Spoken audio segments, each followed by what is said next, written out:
係各位網友，嗱，我呢邊呢就係10月3號就嚟12點鐘凌晨，跨進10月4號。咁就係我係需要為大家跟進下嚴重影響股市嘅事嘅，有新消息。首先第一，香港今日嘅恒生指數又升翻上去22,500點，就可能呢就係突破22,600點。睇下呢個上海復市點啦。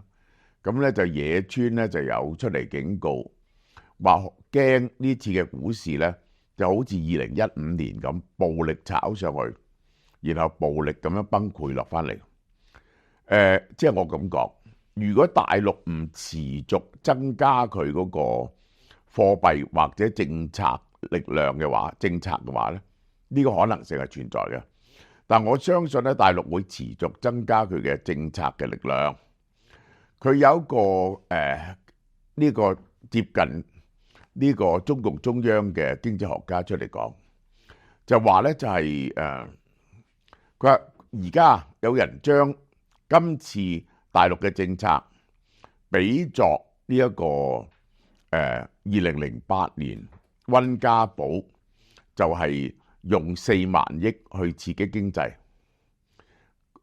咁佢話如果用呢個嚟到比較呢，4萬億人民幣喺2008年呢，就係等於10% of 大陸嘅 GDP。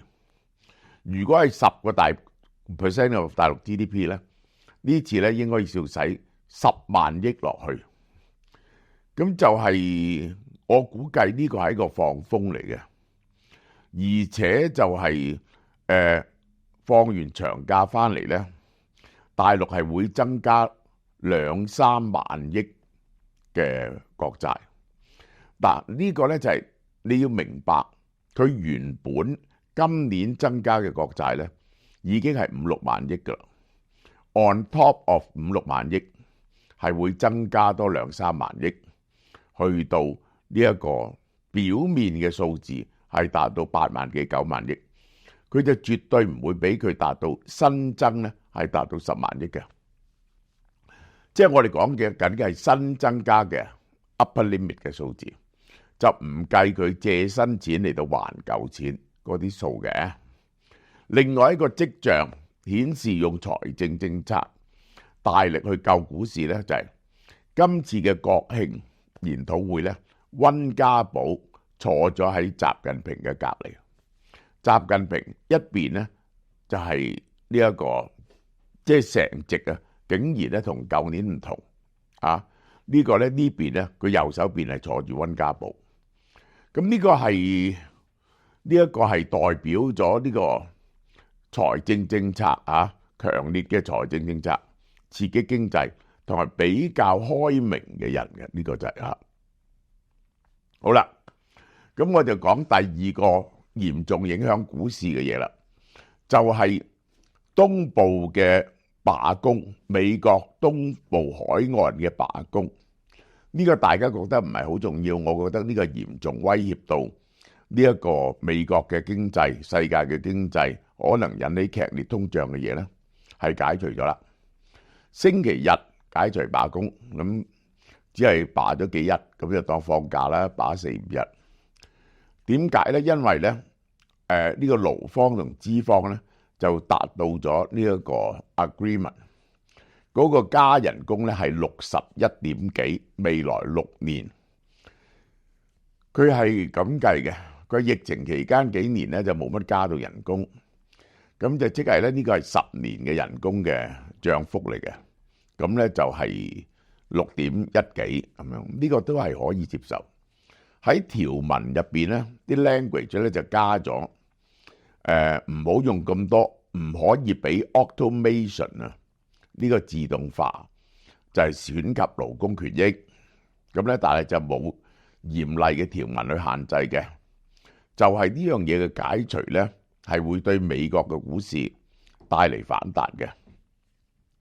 另外一個好重要嘅，當然係涉及呢個中東嘅局勢咧。嗱，我再講俾大家聽，呢一個伊朗對呢個以色列嘅攻勢，其中係集中喺兩個軍事基地同埋一個飛機場嚇，呢個係同埋打約乎幾笪地方。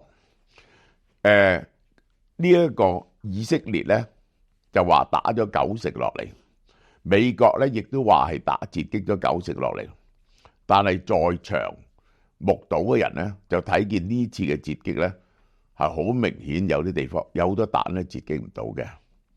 伊朗就話90打中目標，但係咧而家就好肯定咧就有3笪地方係被擊中目標嘅。呢個係令到以色列非常之肉赤嘅。咁就係伊朗方面放出嚟嘅風聲咧，就話打咗20架 F-35，咁我覺得呢個係冇可能嘅。但如果有1、2架 F-35受到損傷咧，以色列一定唔肯擅自干休嘅。好啦，我再講4月嗰陣時，呢個以色列伊朗還擊以色列嗰次真係打晒落嚟，咁咧嗰次真係打晒落嚟咧，以色列就可以唔還擊。今次以色列堅持要還擊，而且係要對重要嘅地方還擊添。呢個就係美國話絕對唔可以打伊朗嘅核設施，因為一打伊朗嘅核設施咧，伊朗就會出嚟同你搏命。咁以色列咧就同呢個美國講，今次咧就會打呢一個伊朗嘅石油提煉設施。咁呢個係伊朗嘅命根嚟嘅，伊朗咧就完全靠呢啲嘢食飯嘅。咁咧就係嗰啲人話反駁我話如果伊朗佢哋打伊朗呢啲煉油設施咧，伊朗就會打鄰近國家美國公司嗰啲石油設施。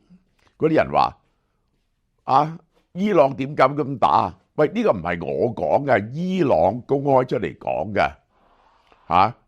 你覺得伊朗敢唔敢打？呢個係佢呢個係可以係恐嚇嚟嘅。但我話俾你聽，伊朗就算打都冇事，打咗約旦啊、阿聯酋啊、沙地阿拉伯啊呢啲國家，唔通呢國家敢入侵伊朗咩？伊朗係個大國嚟噶，伊朗有成億人噶，呢啲國家係小國嚟噶，最大嗰個沙地阿拉伯都係得2000萬人到嘅咋，打咗就打咗噶啦。聽講話，因此呢一個拜登係同埋內塔尼亞胡鬧咗一場大交嘅。咁咧就係以色列又做咗件好大膽嘅嘢。以色列咧真係見神殺神，見佛殺佛，就係咧係襲擊咗俄羅斯喺敘利亞最大嘅軍事基地。點解咧？佢哋就係根據以色列講，就係伊朗用飛機運咗一啲導彈去俄羅斯喺敘利亞呢個基地。然後咧就預備將呢啲武器咧就運俾真主黨嘅，呢個係咁所以咧佢哋就襲擊俄羅斯呢一個軍事基地。咁就係點解伊朗嗰啲嘢運去俄羅斯軍事基地咧？就係認為以色列唔敢襲擊，以色列就襲擊俾你睇下。我就睇下普京點樣反應一個對佢嘅尊嚴嘅咁大侮辱完全將佢唔睇在眼內。呢個就係，亦都係以色列咧。呢個咧就係而家覺得唔使驚俄羅斯，唔使驚俄羅斯。仲有以色列咧係持續進行斬首活動，係喺貝魯特繼續斬殺呢個真主黨嗰啲領導階層，亦都有斬殺到伊朗革命衛隊嘅領導階層。好啦，點解呢一個拜登會同埋內塔尼亞胡鬧交鬧到反面咁滯咧？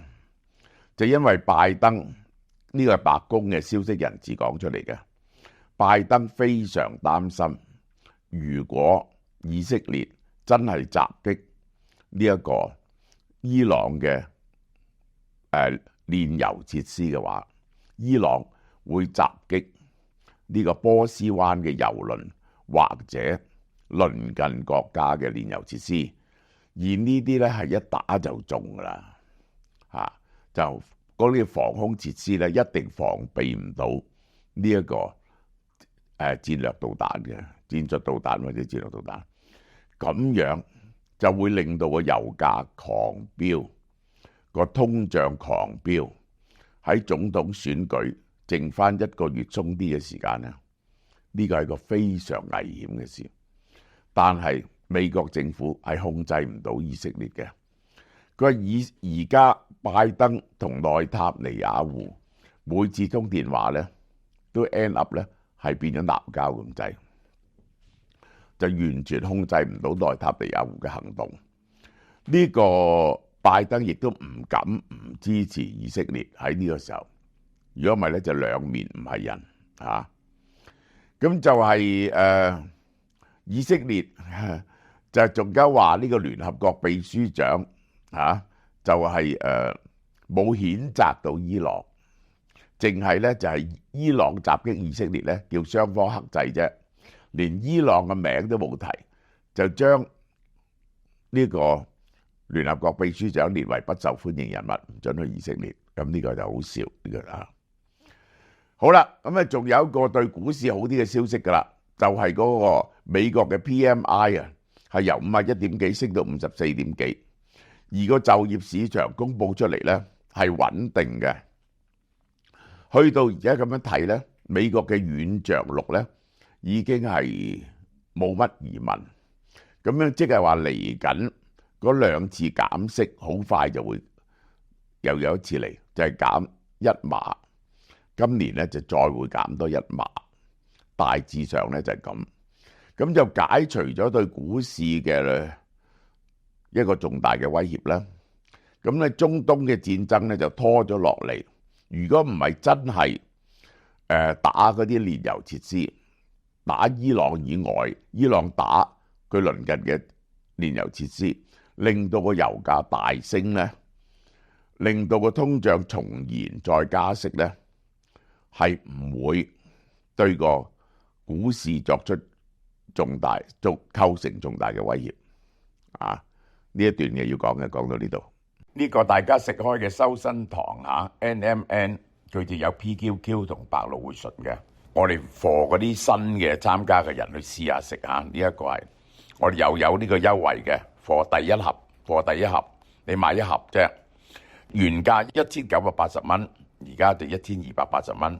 仲有好好嘅嘢送，日本銀座近期非常紅嘅溝拉麵啊！大家有冇食過呢？